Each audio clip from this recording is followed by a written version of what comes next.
So, you want to be a leader.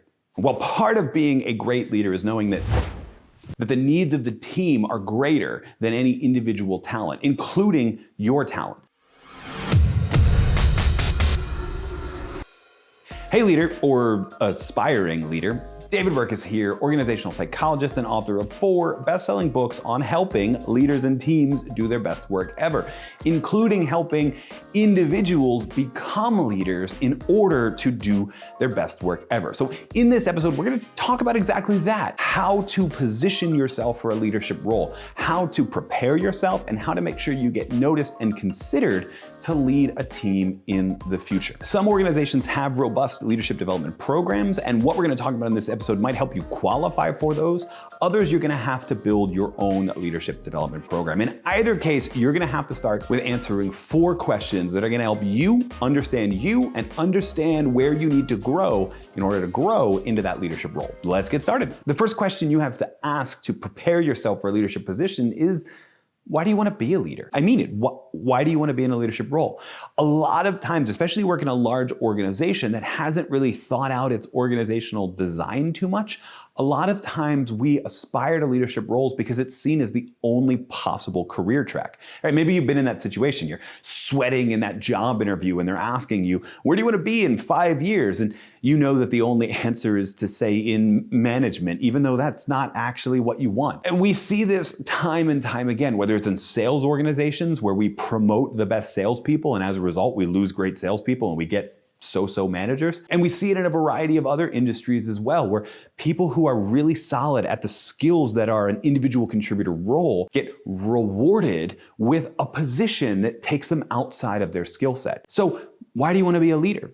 Do you want the perks and benefits? Do you feel like it's the only place you can grow? And do you feel like maybe you don't actually want that? Maybe what you actually need is to look for a different organization, one that'll help you thrive in that individual contributor role you love, not make you feel guilty for not wanting to make partner, and will actually help bring out a role for you that plays to your strengths and rewards you financially and otherwise for playing to those strengths and continuing to create value in a job you actually love. Now, if you've been listening to that and you think, no, I want the leadership role because I really do love leading a team, I love enhancing collaboration, I love providing people individual coaching that helps them get better, then yeah, okay, that's a solid answer for why you want a leadership position, and keep that as your North Star as we move through these questions and as you move through your self-made leadership development program, because that's going to help you choose what activities you need, what growth you need, and what skills you need to develop as a leader. Speaking of skills, the second question we need to be asking to prepare for a leadership position is, what leadership skills do you lack? And when I say lack here, I mean 2 totally different things, right?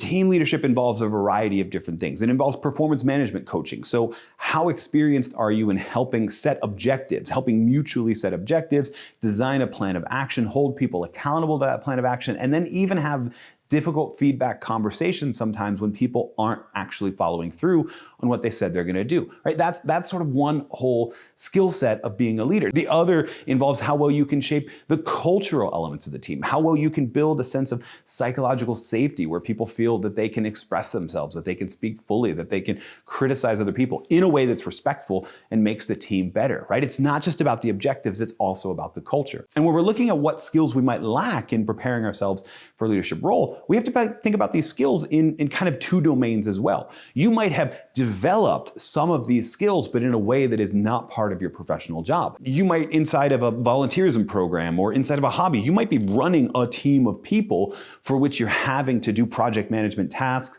set objectives, etc. Or in the same domain, you might be focused on culture and community inside of that. So just because you haven't developed at the office doesn't mean you're not developing those skills. But if you can't prove that you've gotten those skills in that professional setting, that's what we need to think about. How can I transfer some of those skills from the volunteerism role to my professional role so that I can demonstrate them much more often? And by the way, if you're lacking them entirely, then that's the question we need to think about.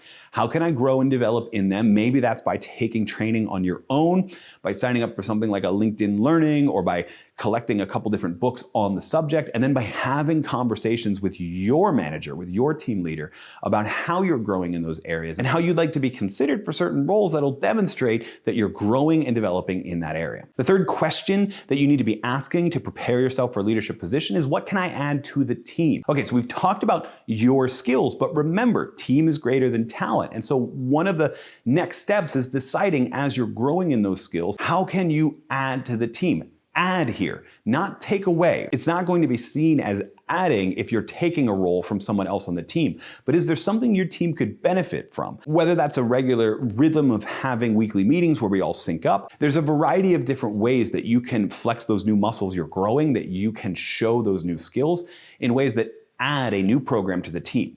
And by the way, adding here is also going to mean your most likely chance of success. Think about the mindset of your team leader. If you're saying, I need to develop this skill, so I need to take this role over from so-and-so, well, so-and-so's pretty good at that job. How likely am I that I'm going to try it on somebody who's totally new? But if it's something that you're proposing as a totally new program, it doesn't cost that team leader anything, they're just giving you the green light to add it, well, then you've got a much better chance of getting that green light and being able to demonstrate that skill that you've just honed by adding to the team dynamic and being seen as someone who's added more value as a result. The fourth question to ask as you prepare yourself for this leadership role is, how can I stay top of mind? And this is a really important question, because just because you've grown in the skills and you feel you're ready for leadership doesn't mean a leadership role is going to present itself. I mean, especially in larger organizations, often new formal leadership roles don't develop until new projects or new divisions are launched, or new people are promoted, or some people quit, and as a result, we backfill with additional promotions. It's gonna take a while before you are in a position where you're even gonna get considered for a leadership position. In the meantime, you need to stay top of mind. You need to be thinking about the ways that you can continue to demonstrate that skill, that you need to think of ways that you can continue to add value to the team, and you need to think of ways that you can continue to grow your network and continue to interact with people that are not just your manager, but could be potential bosses when you move up into that new role. How can you stay top of mind with all of them? And in addition to top of mind by demonstrating skills, this is also just cordially staying top of mind, keeping those network connections. What can you learn about the people who have the power to greenlight you for a leadership position that'll give you an excuse to continue to interact with them? And this is usually going to be non-work related, by the way. This is usually going to be the things from their personal life, their background, their hobbies, or some mutual thing that you have in common with them that's going to create that opportunity to stay top of mind by having a conversation every couple of months with them so they remember who you are and what you aspire to, and that you're working on those skills to get there. Now, that final one, staying top of mind, is going to help you continue to be considered for leadership roles inside your organization, but you're also going to need to think about ways that you can get what you've developed and what you've added to the team documented. Because the odds are that one of the first leadership roles you might have the opportunity to apply for and be considered for is actually outside of the organization. And that's okay. Yes, your individual team leader might be distraught at the idea of losing somebody who they're grooming for a leadership role, but the truth is, smart leaders, good leaders, ethical leaders, servant leaders are people who are constantly developing leaders underneath them and know that that means that their role in their lives is going to be temporary. And you're going to want the same mentality when you're in a leadership position as well. Leaving an organization is not a betrayal, especially leaving an organization to grow into a role you need to grow into is not a betrayal. It's an opportunity to continue to grow. It's an opportunity to finally take the reins of that team. And it's an opportunity to help a team somewhere do their best work ever. Oh, and one more thing. If that future leadership position lies outside your organization, then you're gonna wanna spend some time thinking about how you can take all those skills you developed and the value that you have added and get it documented on a resume and demonstrated in an interview. So you're gonna check out this video here on how to show leadership at work.